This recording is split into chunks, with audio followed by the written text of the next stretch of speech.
శ్రీమాత్రే నమ. జయ గురు దత్తాత్రేయ నమ. ధనుసు రాశి వారికి ప్రస్తుతం రాష్ట్రాధిపతి గురువు అష్టమ స్థానంలో ఉచ్చస్థితిలో ఉండడం జరిగింది. దాంతోపాటుగా రవిగ్రహం కూడా అష్టమ స్థాన సంచారం జరుగుతుంది. అంటే ఈ రాశి వారికి ఈ వారంలో ఒక అదృష్టకరమైనటువంటి వార్త ఉద్యోగపరంగా మీకు రావడం జరుగుతుంది. అది సడన్గా ఉద్యోగంలో ప్రమోషన్ రావచ్చు, ప్రభుత్వం ద్వారా ఏదైనా గుర్తింపు రావచ్చు, లేదా ప్రభుత్వ పథకాలు మీకు ఏదైనా అనుకూలంగా రావడం జరుగుతుంది.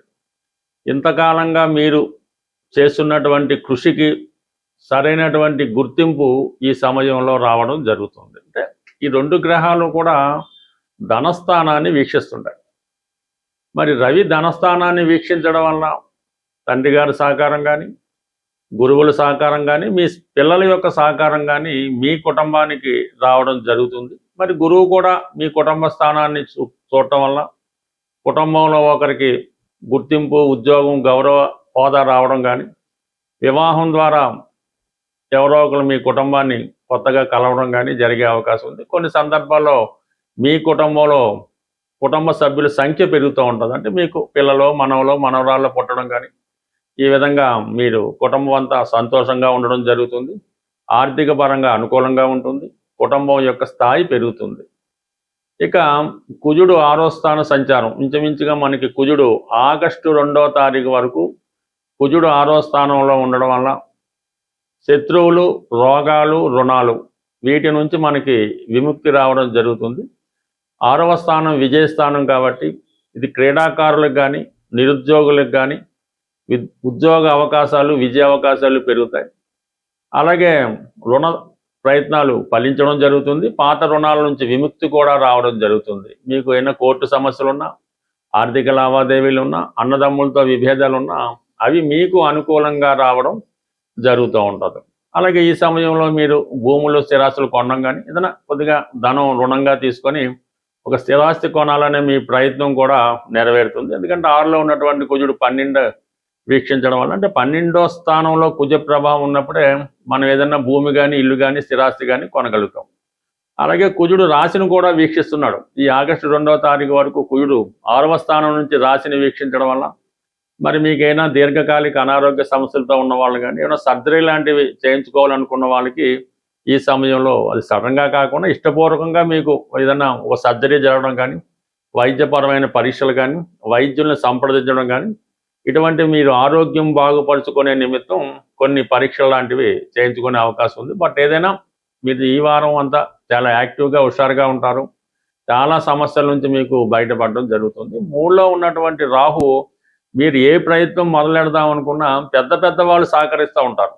దానివల్ల అంటే మీరు చేసే ప్రయత్నాలు ఆ విధంగా ఉంటాయి, వారి సహకారం కూడా ఆ విధంగా ఉంటుంది. పైపెచ్చు దశమాధిపతి బుధుడు వక్రగమనంలో 7వ స్థానం నుంచి రాశిని వీక్షించడం వలన కొత్త వ్యాపార ప్రయత్నాలు కానీ, ఉద్యోగ ప్రయత్నాలు కానీ ఈ సమయంలో మీరు ప్రయత్నం చేయడం జరుగుతుంది. వాటి ప్రయత్నం చాలా వరకు నెరవేరుతూ ఉంటుంది. అంటే బుధుడు ఈ జూలై 24 వరకు వక్రగమనంలో ఉండడం వలన చేసే ప్రయత్నాల్లో కొద్దిగా అటు ఇటు ఊగిసలాడుతూ ఉంటాయి.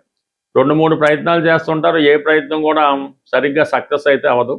అయితే జూలై 24వ తారీఖున బుధుడు రుజుమార్గంలోకి రావడం వల్ల అక్కడ నుంచి కంప్లీట్గా అటు వృత్తిపరంగా కానీ, మిగతా వ్యాపార పరంగా కానీ కంప్లీట్గా మీరు అనుకున్నటువంటి పనులు నెరవేరడం జరుగుతూ ఉంటుంది. అలాగే ఈ సమయంలో మీరు ఏదైనా 2వ వివాహం కోసం ప్రయత్నం చేస్తుంటే అటువంటి ప్రయత్నాలు ఈ సమయంలో నెరవేరే అవకాశం ఉంటుంది. అది మీరు చట్టపరంగా అవకాశం ఉంటే మీరు 2వ పెళ్లి కోసం ఎదురు చూస్తూ ఉంటే స్త్రీలకు కానీ, పురుషులకు కానీ 2వ పెళ్లి ప్రయత్నాలు ఈ బుధుడు 7వ స్థానంలో ఉన్నప్పుడు జరిగే అవకాశం ఉంది. దానికి గురువు కూడా 8వ స్థానంలో ఉండడం, ఇవన్నీ కూడా ద్వితీయ వివాహం చేసుకునే వాళ్ళకి కొంతవరకు ఇది సహకరిస్తాడనమాట బుధుడు. అలాగే వృత్తిపరంగా మారాలనుకునే మీ ఆలోచన కూడా చాలా వరకు నెరవేరుతుంది. అయితే అర్ధాష్టమ శని ప్రభావం వల్ల ఏంటంటే ఏదైనా మనసుకి కష్టం కలిగించే వార్తలు మీకు రావడం జరుగుతుంటుంది. కాబట్టి ఏదైనా ఒక ప్రయత్నం చేసే ముందో, పని చేసే ముందో అది మనం ఎంతవరకు మనం నిర్వహించగలం, అది ఎంతవరకు కరెక్టు, ఇటువంటివి ఆలోచించి చేయడం మంచిది. బట్ ఏదైనా 4వ స్థానంలో శని భగవాన్ ఉన్నప్పుడు మాతృ సౌఖ్యం తక్కువ అవుతుంది. మరి తల్లిగారికి ఏదైనా హెల్త్ పరమైన ప్రాబ్లం రావచ్చు. అలాగే మనకి సొంతంగా స్థిరాస్తి ఉన్నప్పుడు దాని మీద కొన్ని ఇబ్బందులు రావడం జరిగే సూచనలు ఉన్నాయి. బట్ ఏదైనా మన ధనుసు రాశి వారికి ఈ బుధుడు రాశిని చూస్తున్నాడు కాబట్టి విష్ణు సహస్రనామ పారాయణ వల్ల మీ సమస్యలకు పరిష్కారం దొరుకుతుంది. తీవ్రమైన ఆర్థిక ఇబ్బందులతో ఇబ్బంది పడుతున్నవారు, అలాగే భార్య వలన కానీ స్త్రీల వలన కానీ, అంటే తల్లి వలన అక్కచెల్లెల వల్ల ఇబ్బందులు పడుతున్న వాళ్ళు, వారు కొంత కష్టమైన చాలా ఓర్పుతో ఈ ఆషాఢ మాసం జరుగుతుంది కాబట్టి ఇప్పుడు కానీ వీలైతే ఇప్పుడు, లేని పక్షంలో శ్రావణ మాసంలో కొల్హాపూర్ మహాలక్ష్మి అమ్మవారి ఆలయాన్ని సందర్శించవలసి ఉంటుంది. సందర్శించి అమ్మవారికి ఇక్కడ ఆనవాయిగా చీర, కొన్ని ఫ్లవర్సు, ఒక కొబ్బరికాయ ఇవి అమ్మవారికి ఇవ్వడం జరుగుతూ ఉంటుంది.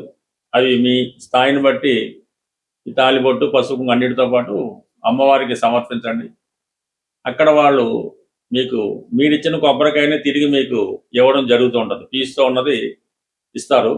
అది చాలా జాగ్రత్తగా మీరు ఇంటికి తెచ్చుకొని మీ పూజా మందిరంలో మహాలక్ష్మి అమ్మవారు, అంటే ఏదో అమ్మవారి ఫోటో ఉంటుంది కదా, ఆ ఫోటో దగ్గర ఈ కొబ్బరికాయ, పీస్తో ఉన్న కొబ్బరికాయ జాగ్రత్తగా పెట్టుకొని దాని పక్కనే ఒక జాడీ లాంటి ఉండి లాంటిది పెట్టుకోవాలన్నమాట. జాడీ అంటే మంచిది, అది ఎంత పెద్దైనా చిన్నదైనా పర్లేదు.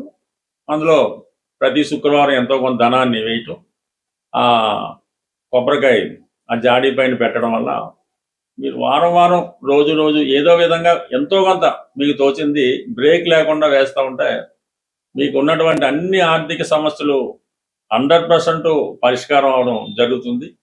భార్యాభర్తల మధ్య, స్త్రీల మధ్య విభేదాలు కూడా చాలా వరకు పరిష్కారం అవుతాయి. అలాగే ఈ ఆషాఢ మాసంలో మీరు ఏ ప్రాంతంలో ఉన్న మీ గ్రామ దేవత దేవాలయాన్ని దర్శించి, మరడమ్మవారు, మావుళ్ళ అమ్మవారు, కంప్లీట్గా అక్కడ ఆనవాయితీ ప్రకారం అమ్మవారికి చీరా, జాకెట్టు, పసుపు, కుంకాలు సమర్పించడం వల్ల కంప్లీట్గా మీలో ఉన్నటువంటి ఈ ఆర్థిక సమస్యలు, కుటుంబ సమస్యలు పరిష్కారం అవడం 100% ప్రాక్టికల్గా జరుగుతుంటాయి. మీరు చేసి చూడండి. 100%గా 1000% ఇది జరిగి తీరుతుంది. ఇందులో విశ్వాసం ఇంపార్టెంట్. అలాగే మీరు ఈ పుణ్యక్షేత్రాలు దర్శించినప్పుడు, అలాగే గ్రామ దేవతను దర్శించి ఆ రోజు మీరు కొద్దిగా మీ యొక్క వ్యసనాలకి, బలహీనతలకి 100% దూరంగా ఉండాలి. ఇక ప్రధానంగా జనరల్ ప్రాస్పెరిటీ, మామూలుగా జీవితంలో ప్రధానంగా ఎప్పుడూ చేస్తుంటే కొన్ని మీకు నిత్యం సౌభాగ్యాన్ని, ఆర్థికంగా మంచి స్థాయిని, మంచి ఆరోగ్యాన్ని ఇవ్వడం జరుగుతుంటుంది. మీరు ఈ టీత్ అంటే పళ్ళు తోముకునే ముందు ఈ పటిక పొడితో పళ్ళు తోముకోవడం వల్ల జనరల్ ప్రాస్పెరిటీ ఏర్పడే అవకాశం ఉంది. అలాగే కుదిరినప్పుడు ఆవుకి పచ్చగడ్డి అప్పుడు చక్కగా వీలైతే మీరే సేకరించి ఆవుకు పెట్టడం వల్ల కూడా మీకంటే ఇది రెండిటి వల్ల ఏంటంటే మీకు బుధుడు యాక్టివేట్ అవుతుంటాడు. బుధుడు ఎంత బలంగా ఉంటే ఈ యొక్క వ్యాపారం, ధనం, చదువు అంత అభివృద్ధికరంగా ఉంటుంది. మరి కొన్ని సందర్భాల్లో అవకాశాన్ని బట్టి ఏదైనా ఒక టెంపుల్లో ఈ శనగలు, అంటే కాబూలి శనగలు, పంచదార, గోధుమ పిండి, ఈ 3 ఐటమ్స్ ఆ టెంపుల్లో డొనేట్ చేయడం వల్ల మీకు ప్రాస్పెరిటీ బాగుంటుంది. అలాగే ఏదైనా అమ్మవారి ఆలయంలో బాగా సుగంధాన్ని ఇచ్చే అగరబత్తీలు అమ్మవారి ఆలయంలో ఇవ్వటం వల్ల ప్రతిరోజు అవి వెలిగించడం వల్ల సుగంధభరితంగా ఉండాలి.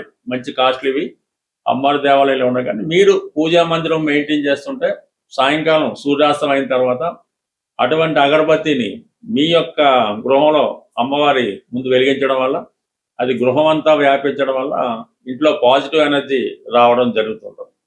ఇది బెస్ట్ రెమెడీ. అసలు దీనికి తిరిగే ఉండదు అన్నమాట.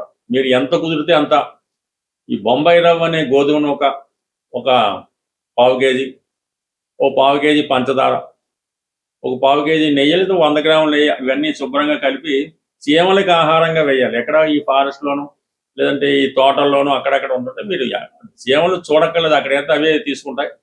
ఈ విధంగా ఇవి మీరు ఈ కొద్దిపాటి రెమెడీలు నిత్యం ఏదో ఒకటి చేయడం వల్ల వీలైతే మీకు చెరువులు అలాంటివి ఉంటే చేపలకి బిస్కెట్లు, చిన్న చిన్న బిస్కెట్ ముక్కలు ఆహారంగా వేయడం వల్ల కూడా ఈ మూగజీవులకి మీరు ఎంత తృప్తి చేయగలిగితే మరి మీకు అంత ప్రాస్పరిటీ వచ్చే అవకాశం ఉంటుంది. స్వస్తి.